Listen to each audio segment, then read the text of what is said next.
What up, my freaks? RuinusInsight here with part 20 of my Total War Warhammer 3 Malakai Makaisson Immortal Empires campaign. So as we saw last time, well, I can't pan around the camera right now because we ended off the episode with the presumably final attack of the Crag. This seems like a illogical thing to do for the AI, which usually behaves like a coward, so I think the only reason that it's doing this is because the faction has effectively been destroyed. So, and this is what we're going to start off with this episode. Well, also a bunch of stuff happened last time, lots of battles and adventure, as well as the hammerers getting down. It was all real fun, and hopefully the fun will continue. Away we go. Oh, wait, engagement threshold, yes. Hour-long episode, yes. Threshold still at 250 likes, 40 comments for the next hour-long. Go.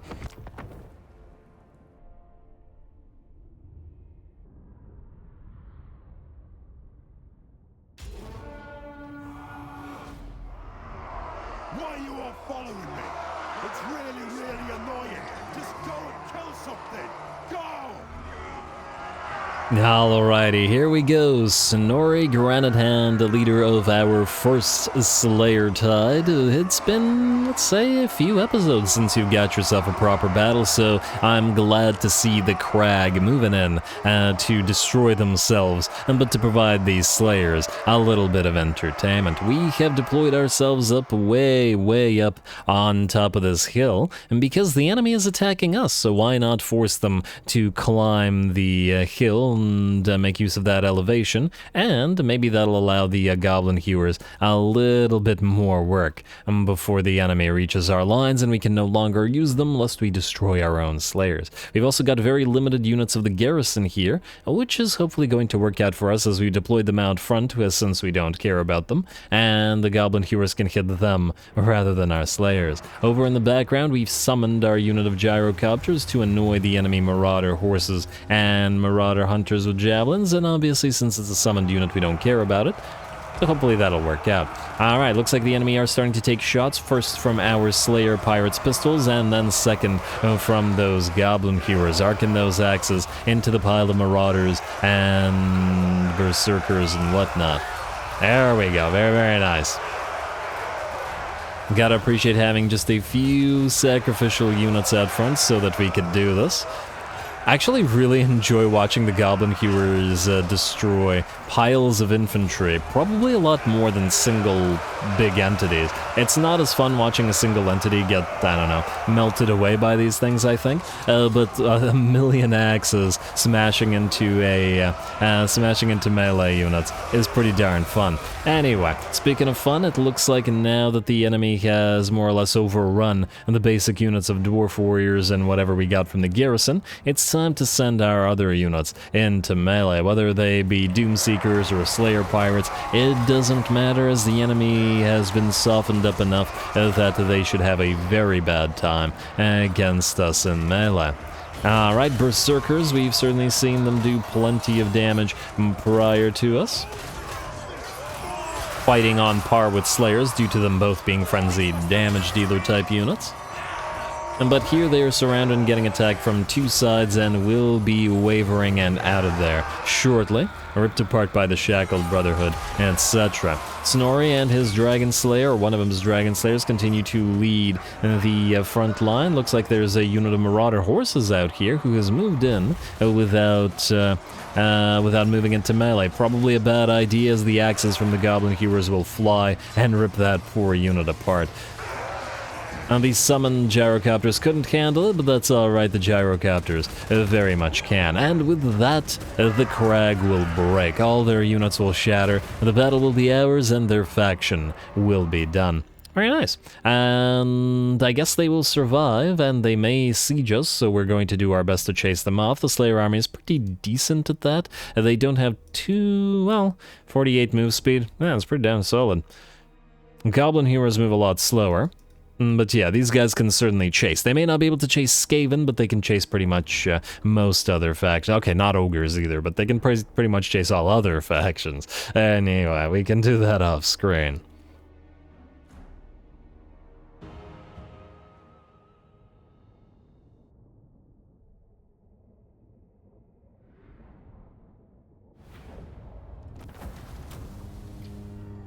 Ooh, a potion of healing, a very, very nice pickup from that relatively inconsequential battle, though I suppose a possible potential problem here might be that they will now besiege us after that, causing us to take attrition. In which we could heal up, but I think we need the money more than the... oh, they didn't besiege us, huh? I thought they usually did. Settlement infected, Verdanos. By the Skaven Plague, which gives us income reduction, which we don't really care about. This, however, is a much bigger problem. And the attrition suffering is also a huge issue. So, Belagar, I would like you to jump over Xerexil, wherein you cannot hopefully get infected by it. And we're heading to Carrick Bufdar anyway. Still don't know where those rats are either. We're going to have to swap out to... Oh! Wait, what? We don't have the commandment that deplagifies? Well, that's not good. Huh, I thought dwarves had a command... it must be an SFO thing. I'm almost certain that the Valea commandment in SFO deplagifies stuff, but I guess the only thing we could need, we have for that purpose here is look outpost. There may also be something in the text that I'm not sure about. Snorri, you don't need the potion. Well, you might, but I have not yet decided who gets that. We also have a bunch of other healing available to us via the items from the Oath Code thing, so there's that. Anyway, ready for duty, technology research, +1 grudge settler capacity is good. Xerexil receives plague, that was the other place. Yeah, they certainly spreading quickly. Okay, well, we will just have to deal Snorri kill. And resolve, and that should be the crag gone, and while Siggy's faction does remain alive, like so. While Siggy's faction does remain alive, they only have the one territory, though we will have to go through Valkia's stuff in order to get to it. You, sir, go into march stance and... I think land at the Fortress of the Damned for a turn or so. What's the cost here to build the defenses? 2.8k. It's not crazy expensive. You know what? Let's start building it. I'm still not 100% sure whether we'll keep the place, but the thing is Shagrath and Shard Bastion are once again territories that we can actually hold. And let's face it, we've given Boris plenty. He doesn't really need any more. If anything... Oh, and he's also not doing anything with them. Anyway, you, sir, are going to... I guess jump, or wait, encamp maybe? This way we could continue the healing this way, and then still hit Shard Bastion next turn. I think that'll work. I wonder who Valkia is fighting right now. She is friendly with Nagarond. Okay, meaning she... Wait, I thought she was friendly with Nagarond. Oh, she likes the fact that we're fighting with Nagarond. Whoops. Okay, that's... possibly good. What do we have here? Chevalier de Lyonesse, currently fighting Exiles of Khorne and Pirates of Sartosa. We don't care for the desert territories that they're in either, so that's fine. Avalorn, Oropsman clan want that defensive alliance quite a bit. And Karazakarak not ready to confed, but, well, that wasn't something we were expecting anyway. Alright, what's up next? Malachi has Mr. Todra... Oh, for the love of... Okay, I see someone's going to be an annoyance. Alright, we're going to have to forgo that for a turn then. Malachi, move here, in ambush. Maybe he'll move towards Blizzard Peak rather than Gorger Rock. And then promptly die. Let's hope, damn. This is gonna keep us away from Tamarkan for a turn. Gromby, keep moving in your tunneling stance. I don't see Tamarkan here, but he has a full stack, probably multiple full stacks, because he's not at war with anybody except us. Do have to be careful for when that arrives, especially Tamarkan himself, as he'll be tough to bring down.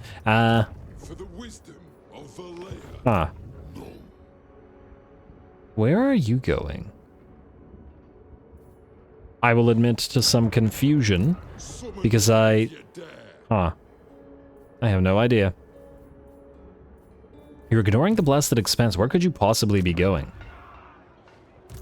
This was the other army that spawned, right? Unless this wasn't actually that army, and this army, and the other army is an ambush stance. What's the likelihood of that? Somewhat concerning, but I'm not sure. Alright, head to the Blasted Expanse. If we get ambushed, we get ambushed. Got 6 more turns of that as well. And while you're here... delete these 2 regular dwarf warriors. We'll have to just contend... Ooh, actually, you know what? Maybe not this turn. Not while we're so heavily damaged. The worst possible thing would be as if... Wait. if we leave the settlement, just out of curiosity. Now we don't heal nearly as much. Alright, I'm gonna risk healing here, I think. Also, these spawn guys have, like, no grudges, even though they're invading dwarven territories to try to prevent us from sealing the tombs. They have no grudges? I don't know, that seems like it's worthy of a grudging to me. Maybe I'm just grudge happy, but, you know. Anyway, Architects of Pardon, move, you got a place to be at Doomkeep. And you, still moving forward. You're trying to get to Stochel's army. Frankly, Stochel's been without you for so long, I'm not even 100% sure that we need to, but the thing is, his regular cannons don't deal fire damage, and they need to be replaced by something that does. So that's probably you, and any additional fire damagey units we might get from an ally, like Sky Junks? I actually don't remember whether Sky Junks deal fire damage or not, because fire rockets do not. Or at the very least, Hailstorm rockets do not. Okay, you know what? You know what? Wait. Northern provinces. Oh! Cathan cannons deal fire damage unlike our cannons. Well, that'll work, potentially. Assuming there's nothing else in there. We could also do a fire barge. Yeah, Hellstorm rockets, the regular Hellstorm rockets do explosive damage, not fire damage. Want more Frostworms and want some Frostworms from you, but we can't do it yet. Alright. Still gotta mix the Dwarfen armies with other armies. Ungrim, you've got places to be as well, sir. To Yeti Peak first, to Blood Peak second. And Auto Resolve. And Occupy. Nice. Territory being gained, we can...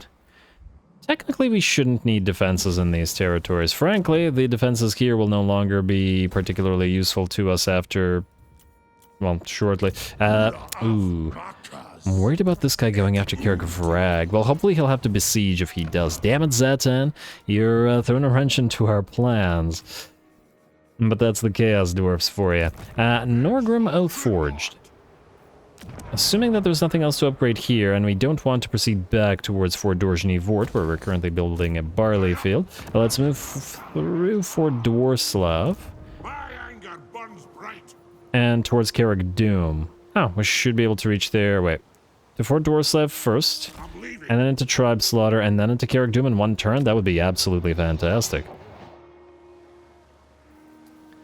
Upgrade this.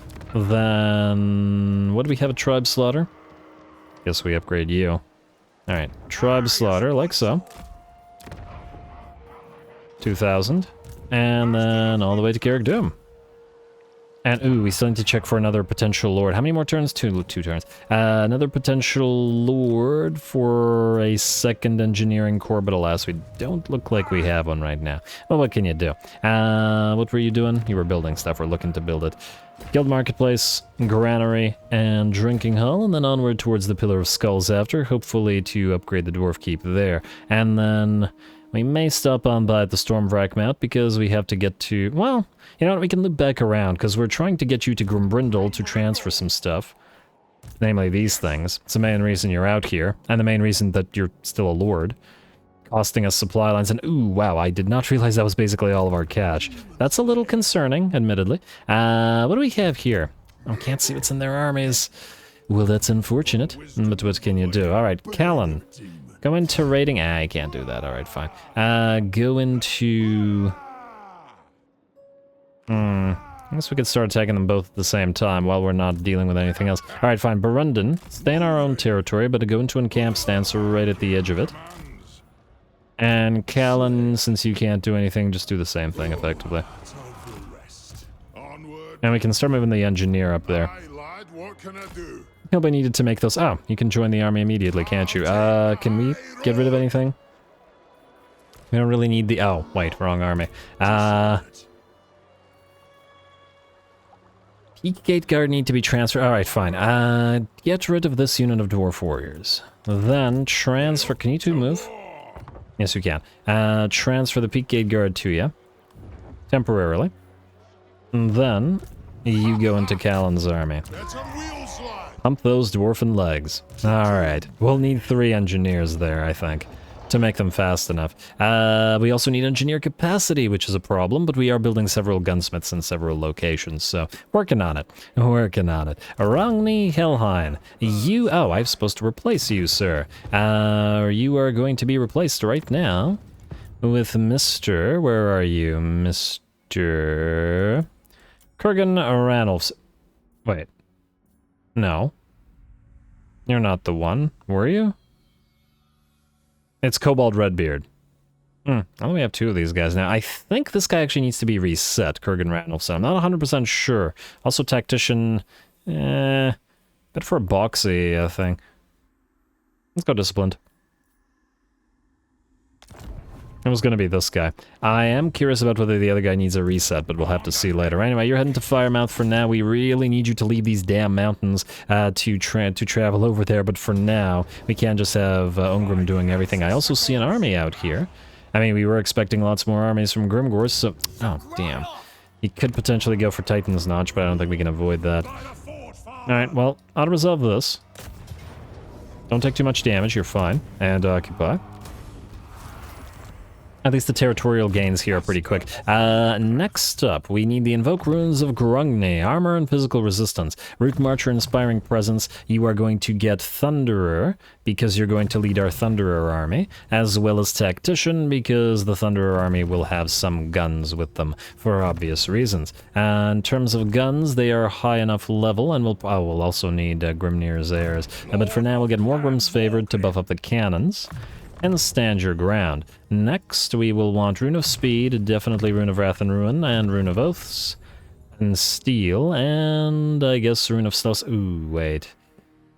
And we have skipped on this. But most of this just makes... Well, there's a Rune Master. I guess we could wait another level.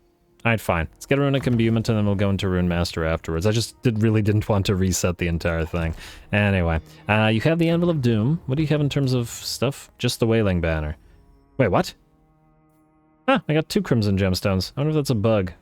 Whether it be visual or not. Let's get you some ancillaries. We don't have much in the way of them, though. Because you can have a standard of discipline. And I think all of this is intact. Wait, no, there should be something that's anti-greenskin here. Grudge Keeper. Yeah, and the other one's in Ungrim's army, that makes sense. Powder Makers, Recruitment Cost for Artillery, Hero Recruitment. Okay, the Runesmith's Apprentice feel really useless as heck. Get you Shield Breaker as well. And don't need a Slayer Ward. Actually, wait, you do need a Slayer Ward. I lied, you have some Slayers, not a lot, mind you, but, well, Slayers are Slayers. It's a little bit of extra upkeep reduction. Nice. Stay as you are. You're not a fully complete army, but you eventually will be. Next up, we take a new tech. I really want that Slayer Oath. Since we are using quite a bit in the way of Slayers, this will be quite helpful. So, Rune-bearing relics, unless... Population... No, we gotta go for Grand Throne Chamber. It's an extra population thing for captured settlements. It's quite nice. And, ooh, allegiance points gained in diplomatic... Yeah, okay, we gotta focus on those, don't we? Oh, they're too good, they're too good. We can't hold off on those. Anyway, ignoring the Forge and the Great Book of Grudges for now, still able to confederate Mr. Thorgrim, which is great. But we'll hold off because we can't afford him. Thorgrim's too expensive. Where are you and what are you doing? You're fighting Arguelon and Disciples of the Maw. Okay, good. That means for now, perhaps they won't declare war on us. Don't collect income here as it'll be probably gone soon. What about up here? Palace of Princes needs to go to these guys, or some Revivalists, assuming that there's nothing that we need to trade from them, and I don't think that there is. See if they can give us some money. I don't think they will, because they have no money, but, you know. Unless we decide to keep the Silver Tower of Sorcerers. Now, it's just going to be so expensive to build it up. But the gemstones, the precious gemstones... 8.7k for Toolmaker's Guild Hall. It's because of the Chaotic Wasteland. Yeah, no, I think even with the gems, it's just not worth our time. How much is a Palace of Princes worth to you? 2k? Better than nothing. I'm willing to take all their money now, since they're not doing anything with the territories, or any territories. We may as well. And do we want to build anything here? We have a Trinket Maker. And reduce the cost, especially since this is a red territory as well. Out of these ones, though, this red territory might be worth keeping. 26k. Yeah, we'll never upgrade this unless we get here with the architect. Anyway, skip. That there was a commandment available, but where was it? Too quick on that end turn. Probably one of the newly captured territories. Wasn't the Firemouth? Ios were here. Empower the guilds as we always do. And Karakazorn. We do have something here. Karakazorn Great Hall. Dwarf beer, resource production, and control and income from buildings. Nice. Only 909 grudges, but, you know. It's still good. It's still good. End turn. Alright, where are you gonna go, Bernd von Schwarzhofen? Where will you go and what will you do? And aha, you failure. Petraz, are you worth fighting? I mean, you know, for previous... Oh, this is coming in as a reinforcement. Huh. That might make it kind of interesting. Fight it, go. I don't think it'll be a difficult battle by any means. But it might be fun. On the other hand... We have limited time, and I do want to get to Tamarkan. It's low casualty. They would get absolutely obliterated here. They have no chance, do they? Now, you know what? Let's wait for Zatan's full stack. There's not enough here. If they had maybe more Infernal Guard or something that would actually threaten our Air Force. But these guys are just going to come in and obliterate them from the sky, so... I don't see the need.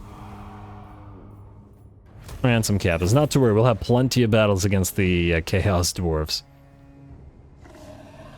At low casualties, it just didn't feel worth our time. Anyway, Carl, you want us to join war? Well, look, dude, we'll do it. Just relax. You don't have to ask us every other turn. Calm down. Everything's gonna be fine. For the dwarves. Read the fine print. Ooh. Okay, fine. This one will be worth fighting. And it's once again another pile of elite units for us to contend with here. Dawi Jardoom. Sure, Malachi, great. Stonemason, another... We keep getting other Trickster shards. It's kind of interesting, and there's that population surplus. And, the Dragon Helm is useless. Sword of Strife's okay, though.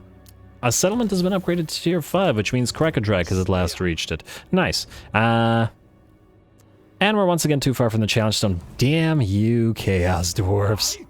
Alright, well. You know what? I'm gonna jump right here. I wanna see what's happening out here.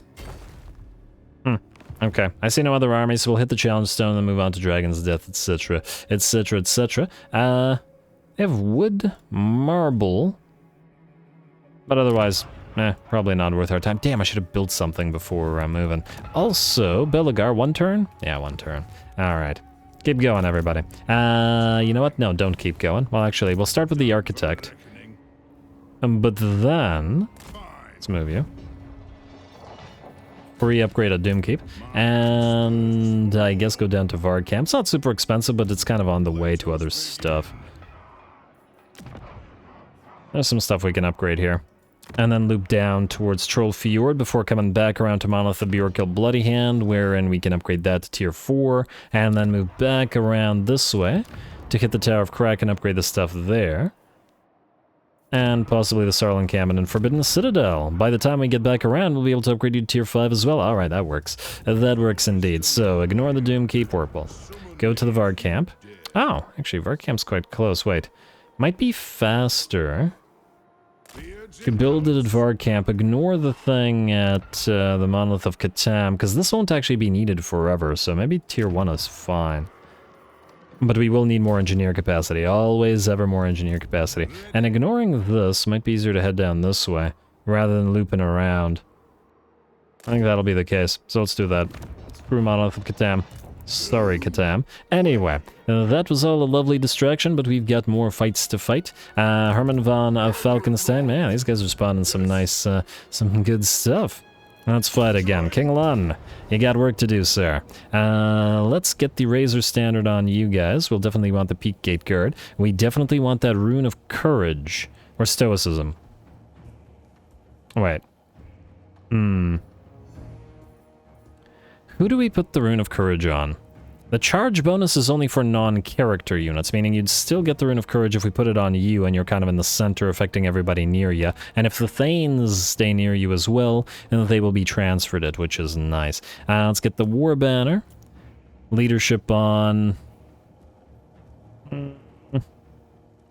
Or was the unbreakable thing? Yeah, put it on one of the hammers. Leadership, standard leadership. Let's put the gleaming pennant on the runesmith. And lastly, the rune of battle. Oh, maybe I should have put the rune of battle on one of you. Well, then again, anti-large. I'll put it on one of the other hammers. That sounds good to me. Alright, another one of these fun, super elite enemy vampire counts battles. Go. Lots of vampire count stuff lately.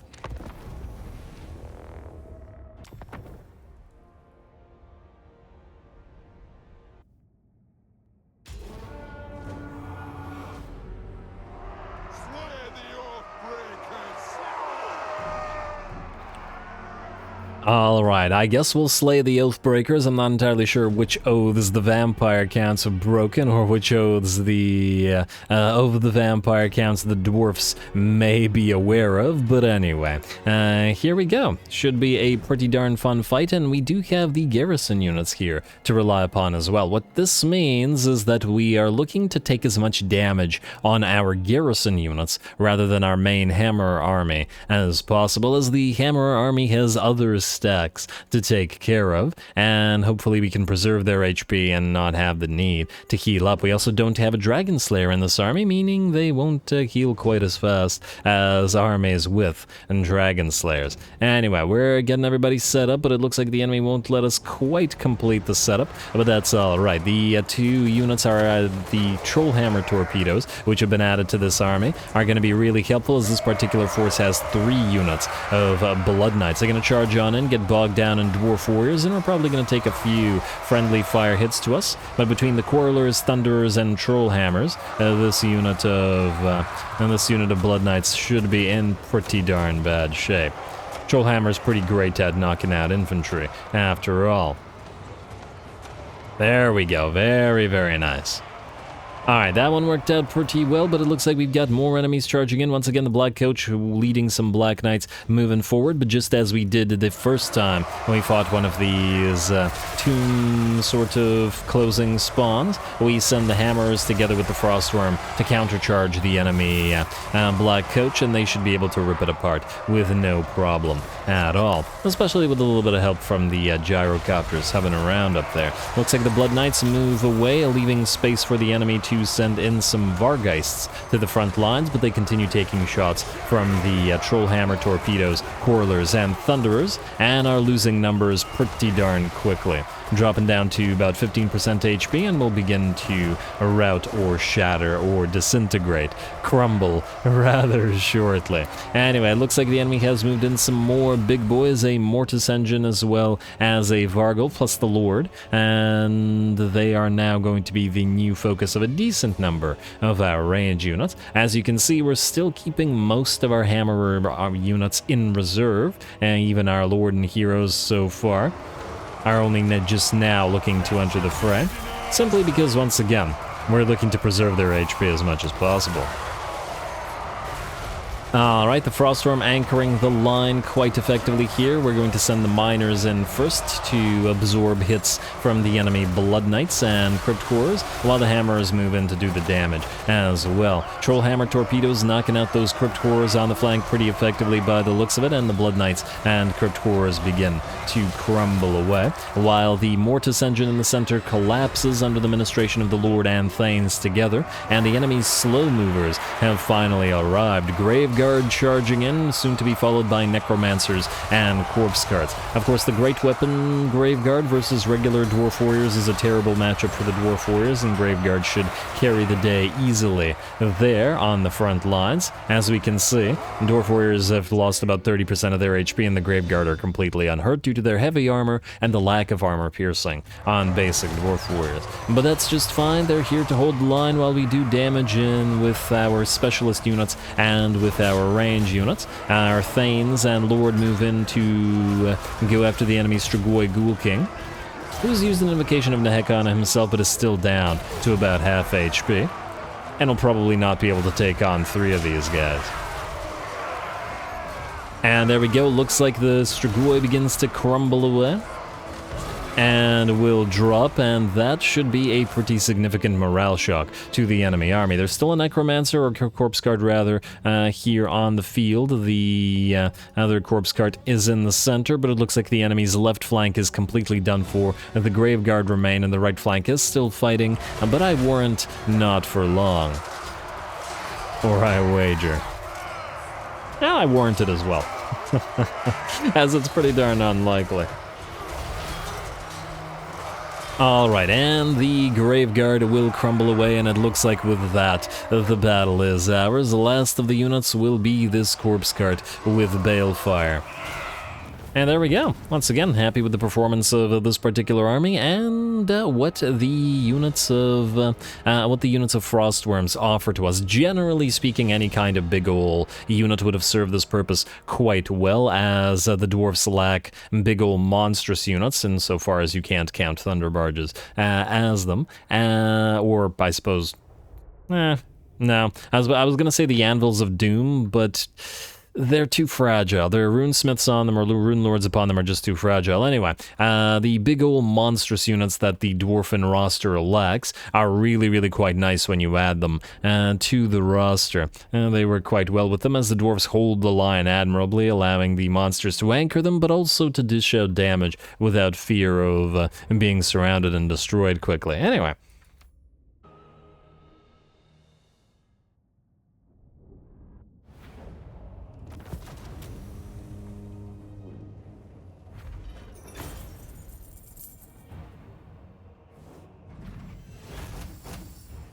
Alright, very nice. Once again, the Hammer army managed to do very well, and by using the additional units provided by our garrison, we were able to preserve most of the units in our main stack. Now, we can heal up, and we should, in theory, have the ability to move again, and possibly even attack this army, although I don't know whether we're able to leave an army alive like this. I think the issue there, hopefully we can still move. I guess we're about to find out. The issue there is we don't know what'll happen in terms of their raised dead capabilities. I don't know about the specific army. So how to resolve?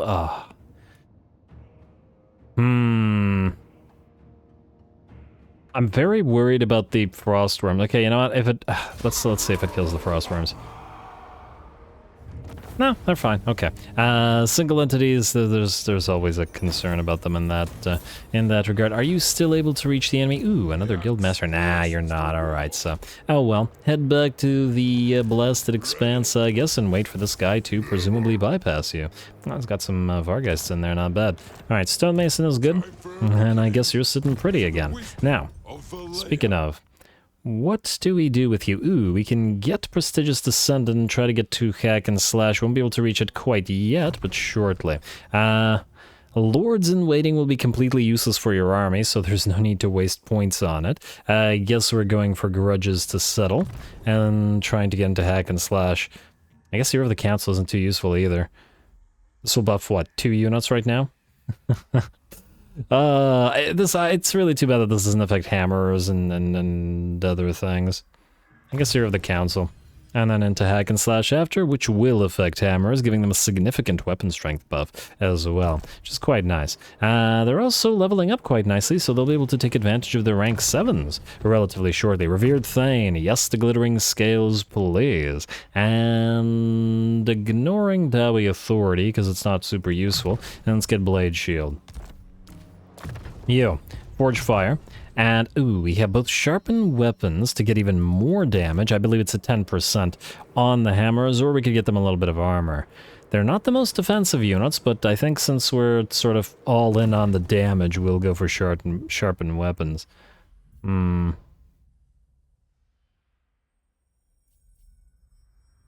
really wish I knew how much armor it was. Not Sharpen Weapons it is, I think. Ooh, wait. Rune of Hearth and Home gives us immunity to psychology, you say. Okay, yeah, that's what we're getting. And Wardbreaker, yeah, fine, go for Wardbreaker as well. The missile resistance ain't crazy, but as I said, it's not super useful, but the spell resistance, in a pinch, why not? What are you missing, sir? Ancestral Grudge is only for greenskins. Yeah, just go for Blade Shield. Wait. No, you're going for nothing. You're saving points to get Revered Thane. Okay, yeah. Good job, Ruinous, for remembering it this time. Now, Ice Court, Great Orthodoxy, still no on additional Frost Worms. I have my doubts about us ever getting Elemental Bears, as in I don't know whether our allies will ever tech up to them, so I'm not going to expect that they will, let's say. Stuchel, where be ye go?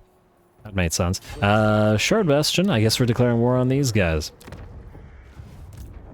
War it is. War were declared. To Shagrath.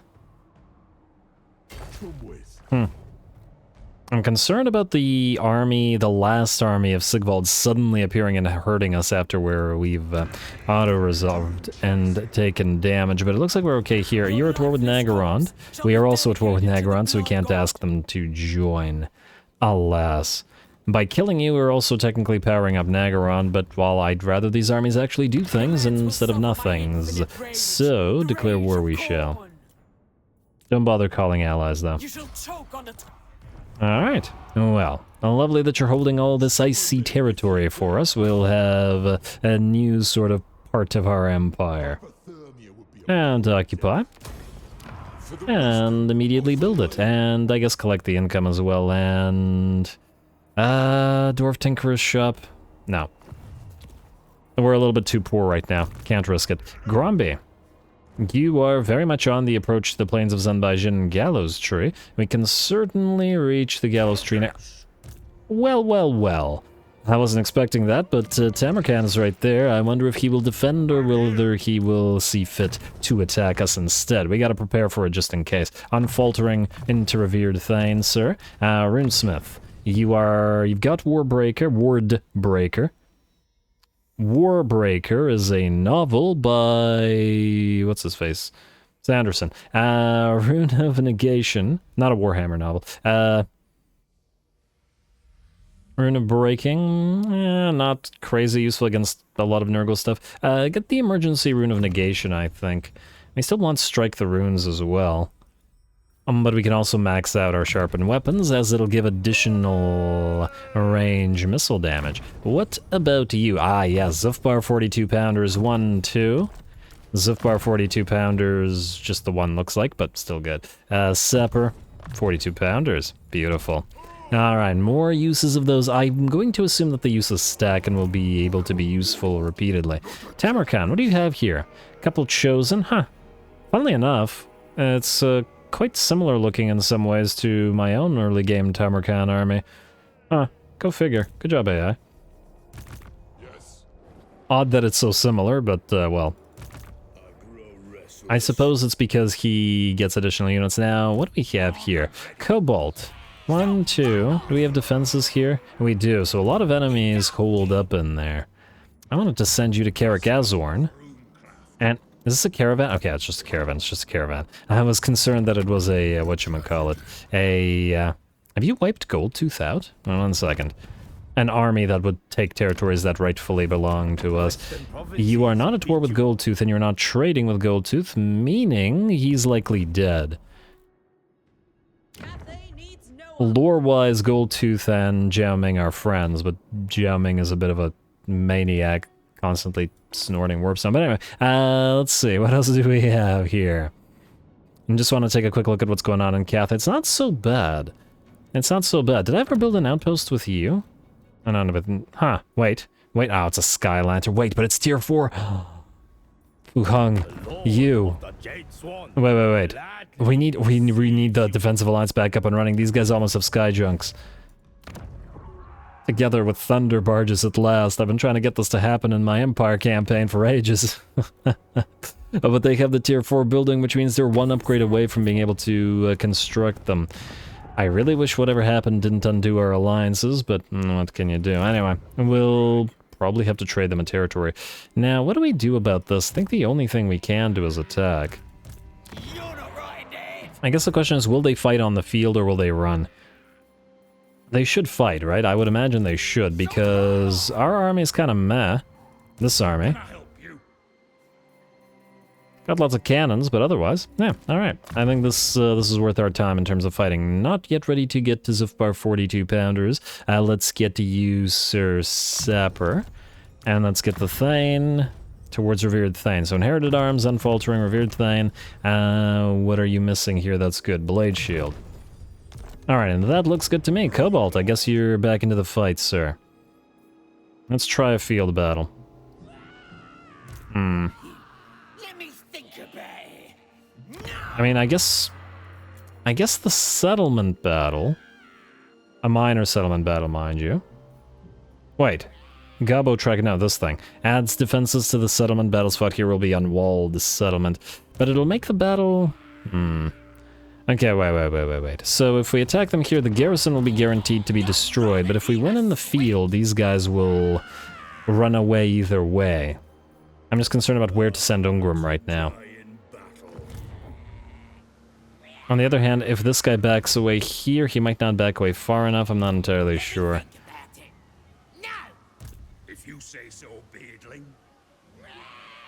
I'm gonna try the field battle thing. On the other hand, wait, we won't be able to catch a lot of these. No, I don't want the garrison escaping. Fine, we'll do this. We'll go for the settlement battle. It's a critical decision, people. It certainly required all that thinking. Okay, so we got reinforcements, and we got some snotling pump wagons with spiky rollers. Man, even the AI knows to only build spiky rollers and not bother with the other types. It always builds those and ignores the flappers and the regular ones. If it does that, that tends to me to mean that those should be upgraded a little bit. But anyway, Pyrrhic Victory, casualties medium, let's see about that, go.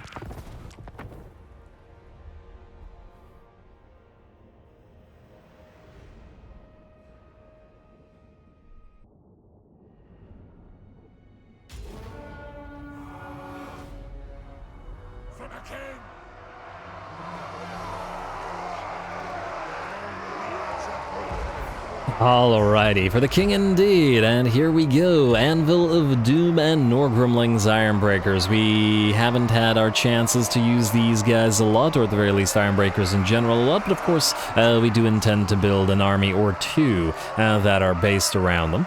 Probably various different armies, and what the heck is happening with your hammer, buddy? Alright, that animation's a little bit screwing, but that's alright. Yeah, these are units that we haven't seen a lot of as yet, but there will be plenty of time to build other things with them, as we have some other army ideas. Anyway, we're kind of in an interesting position here. The enemy reinforcements are coming in from behind us, and thus, while our army does bombard the enemy army a little bit within the settlement, we can only do that for a limited time before we turn back towards the reinforcements rather. So, do as much damage as you can. Cannons, you can't spell cannons without can after all. It's not cantons. Though, unfortunately for us, it looks like, wait. Yeah, every single one of the entrances into the settlement is covered by these barricades and platforms, which is great for the enemy, probably not so great for us. We'll have to waste a lot of ammunition on knocking those down, and at the current time, this army does not have enough bonus ammunition available for the cannons, so yeah. Alright, well, do your best, knock out these barricades and damage the units on top of them as much as you can, but we're going to speed it up a little bit and allow the enemy sort of reinforcements to close. Now, in terms of the setup, we have the Ironbreakers and the Rune Lord up front together with our single Thane, and they will hopefully hold back the tide in the center, while we have the Grumbling Guard Longbeards hidden together with the Slayer Pirates and this little copse of trees here, and sort of similar thing going on here with 3 Dwarf Warriors taking the place of the 1 Grumbling Guard and the Slayer Pirates as well. The enemy does have quite a few, let's say, important targets out here. River Trolls and Crimson Killers. We got pump wagons and such, and it looks like the enemy is being smart here, moving these guys into the cover of the trees where they will not be hit by almost all of the cannon fire that targets them. This means we're going to have to re-target, hopefully hit the trolls and the pump wagons, whatever remains in the center, while those guys move up the tree line. Very good. Once again, I don't think the AI is cognizant of what it's doing. Well, I mean, obviously AI is not going to be cognizant of anything it's doing, but it's not doing it on purpose is what I'm getting at, moving in the trees in the way that it did. But it is something a player would do, so accident or not, a great move by the AI. Anyway, the enemy army continues moving forward. We're trying our best to target down both the river trolls and stone trolls on both flanks. Soon they will be out of the tree line, and we'll be able to focus them down a little bit more. We could have focused the enemy lord or Black Orc big boss, Night Goblin war boss, and the 2 Night Goblin war bosses, but I felt it was more important to knock out the trolls, especially with their armor piercing and the fact that we should hopefully be able to deal with the... Oh, look at all that range fire coming in.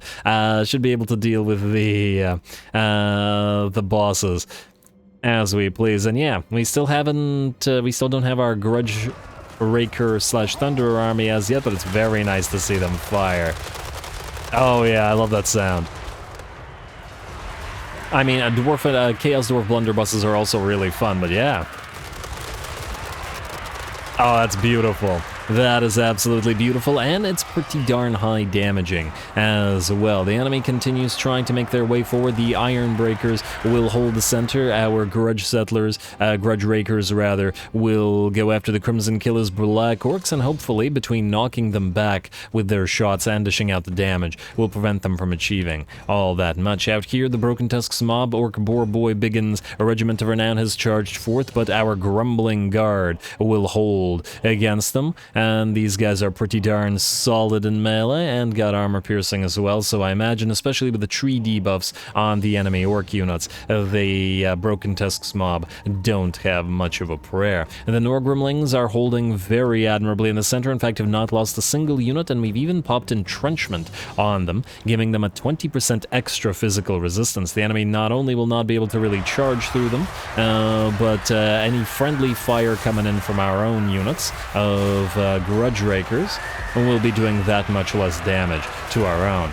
And there we go, the Crimson Killers melt away under fire from those Grudge Rakers, damn it.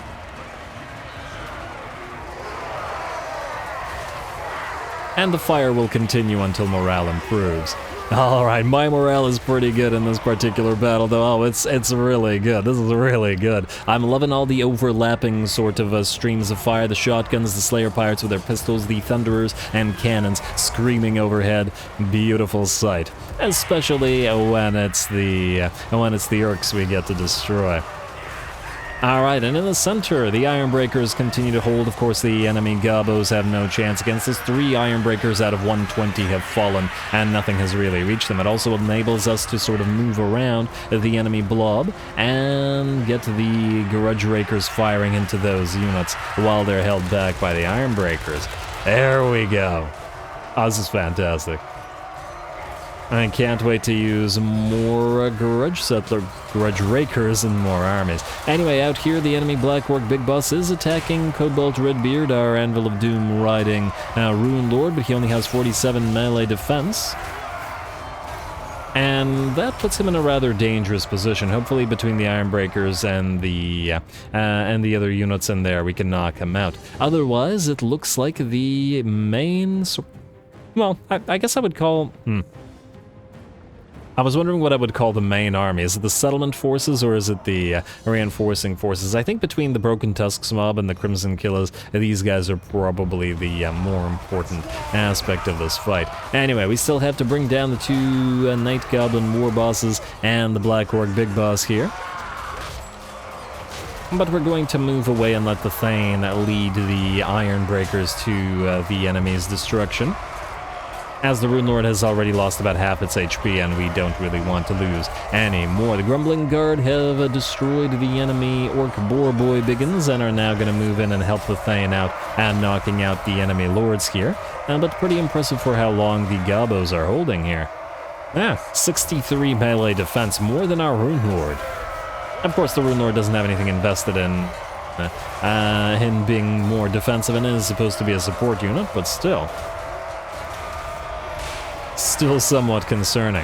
You got this guy's 1 kill on him. Yeah, it's tough to bring down Norgrimling's Iron Breakers, and it's going to be a little bit tougher when we give them the Rune of Speed. And between them and the Grumbling Guards, armor piercing, and the Thane, all of the extra attack, and the Night Goblin war bosses will fall, and only the Black Orc big boss will remain.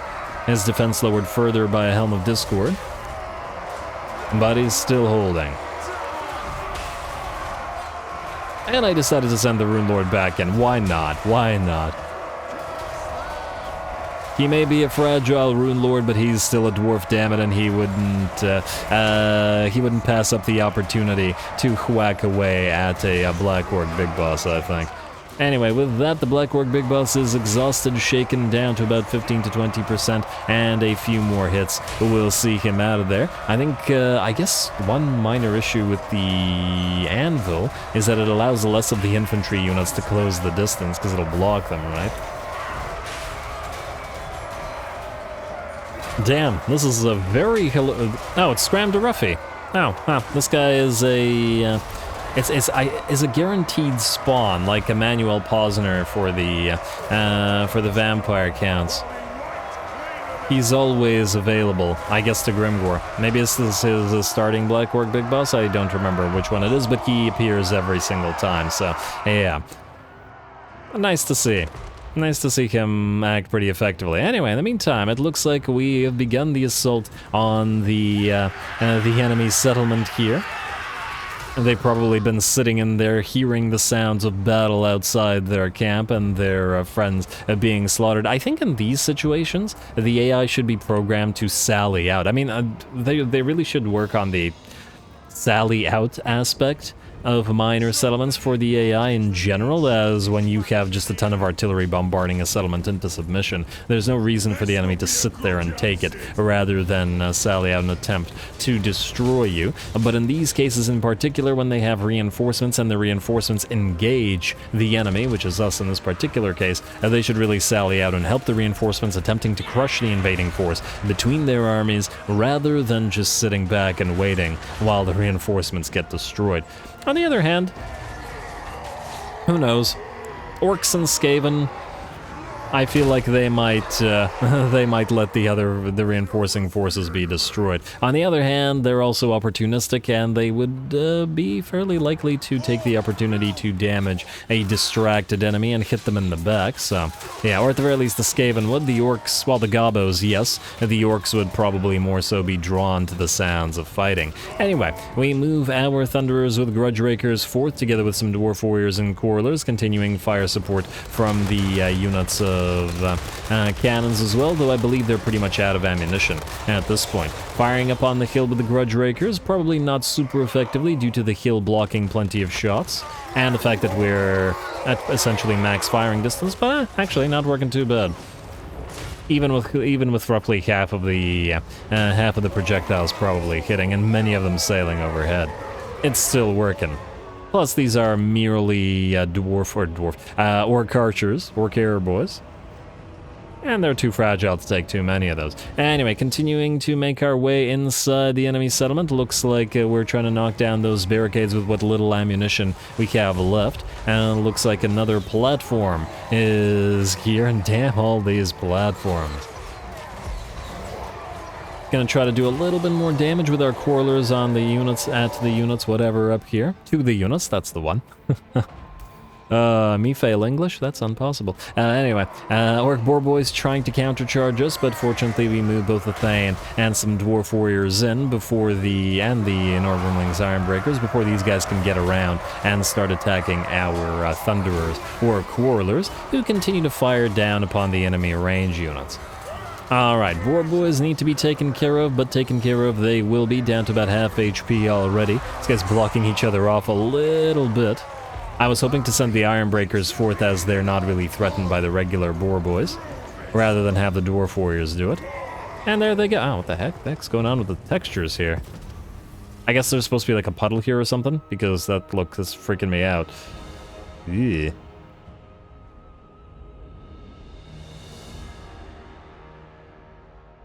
Alright, that's enough of that. Anyway, with that, the enemy army routes. There were a few more units back here in the Citadel, but I think, well, these units were all routing because they were destroying. There were a couple of healthy units back here, but let's face it, they just didn't have the massive units to deal with us anymore, though admittedly, we were basically out of ammunition on both of our quarreler units and all out of ammunition on our cannons, which means we would have had to take care of most of the remaining units in melee. Granted, we could have, and we still had Grudge Settler ammunition as well. Grudge Raker.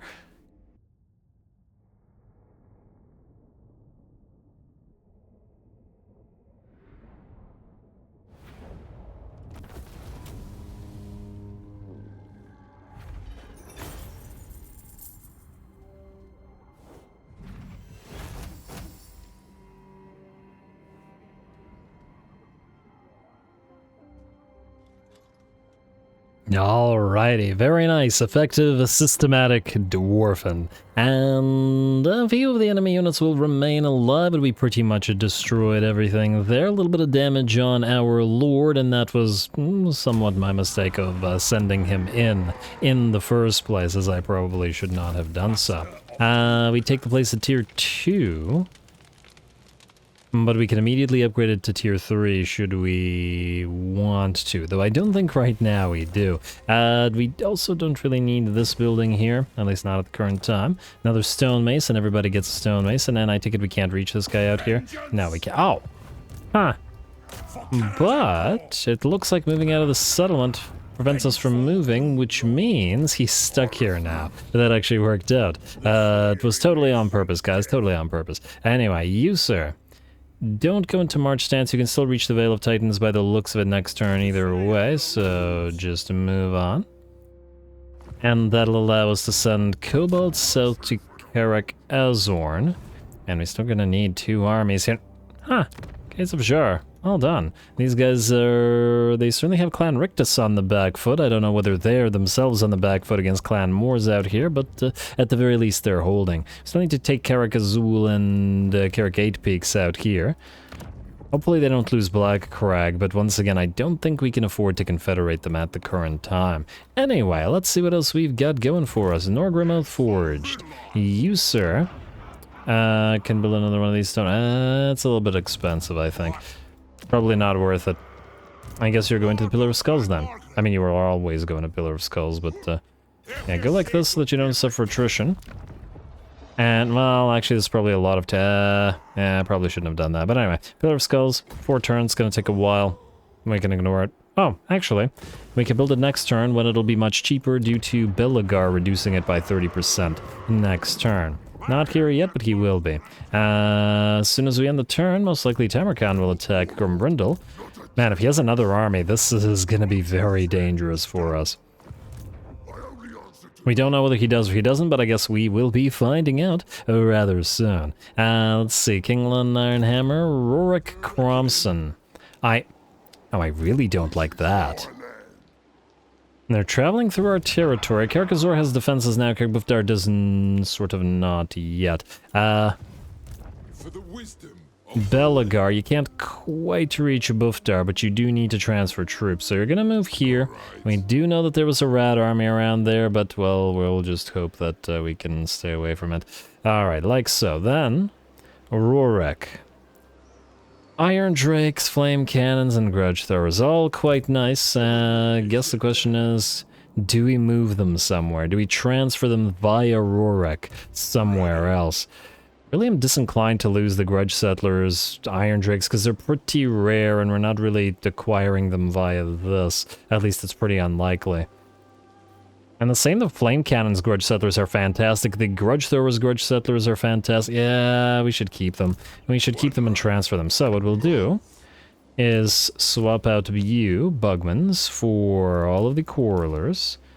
5 more units, take these guys. I mean, in reality, the entire army is probably going to be Bugmans, but, do we keep a couple cannons in here? I mean, we can for now, then again, we'll have to build them anyway. Take out the Longbeards. We have sufficient heroes, I should say. I'll take out the Grudge Throwers. Screw it, take out everything. Alright. Zamnil, you will be... Oh, you know what I could have just done? I could have just replaced Rorik with Belagar instead of bothering with this guy at all. That's too late now. Anyway, you can still continue to build Bugmans, and then we'll build some Bolt Throwers and a couple of Thunder Barges, maybe in here.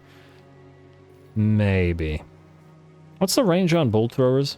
I don't remember.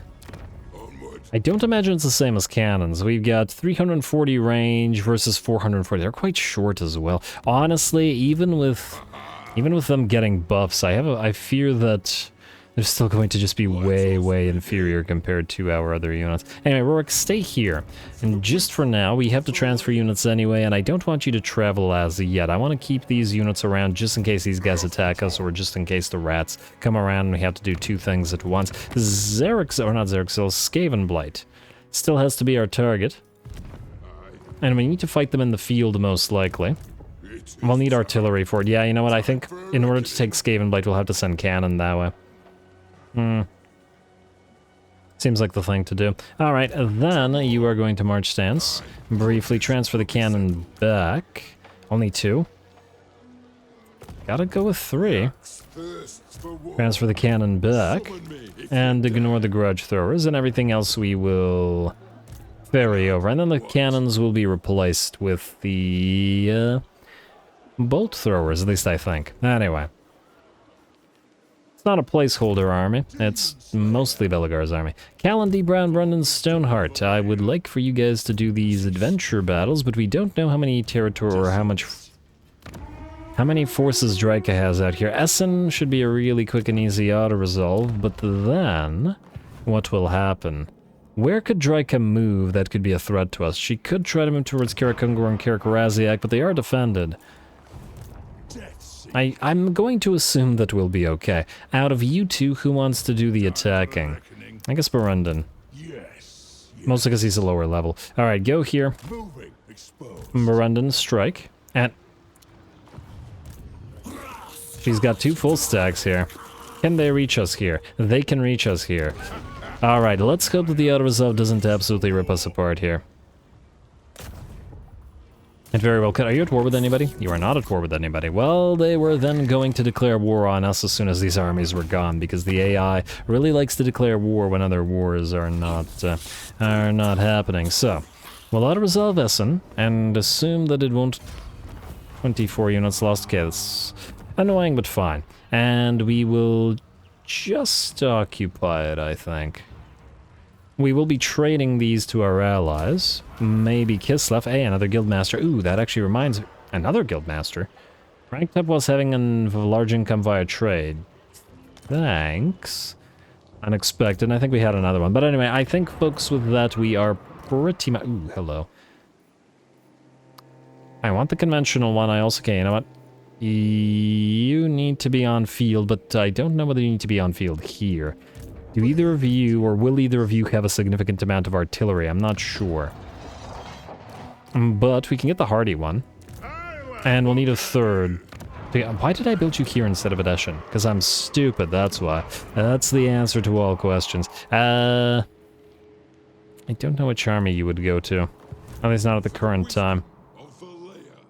Which is something of an issue, but I'll think about it. I don't want the character to be lost, though. Anyway, as I said, I think I'm going to call the episode here. There's a tiny bit of admin to do with regards to building, but we've done most of it this turn already. Poor Okri's been chasing these guys around for, for like 20 turns. I feel bad for him. Anyway, next time, we will start the episode off by ending the turn, at which point Tamarkan will likely attack Grimbrindle, and even if he doesn't, we will attack him. We continue proceeding southward, fighting the orcs. We will continue fighting the undead for at least 5 more turns with these endless elite army spawns, but they've been pretty darn fun, and I'm very happy with that building just by virtue of that. The war against Draika will begin with 2.5 full stacks and Coadil and Draika. 90% sure they'll attack us here, so that should be fun as well. And we will have to make sure that we leave the territory so that they don't actually attack only one of the armies. Yeah. Alright, and you know what? Wait. Wait. Go here. If you're wondering what I'm doing right now, is I'm moving the units away from this forested terrain. because, for obvious reasons, if they were to attack us there, that would be bad. As they would have the advantage. Anyway, plus dwarfs don't like trees. Lots more battles to come, so stay tuned. Don't forget to leave those likes and comments below, especially to the threshold all glory to the algorithm. And thanks for watching.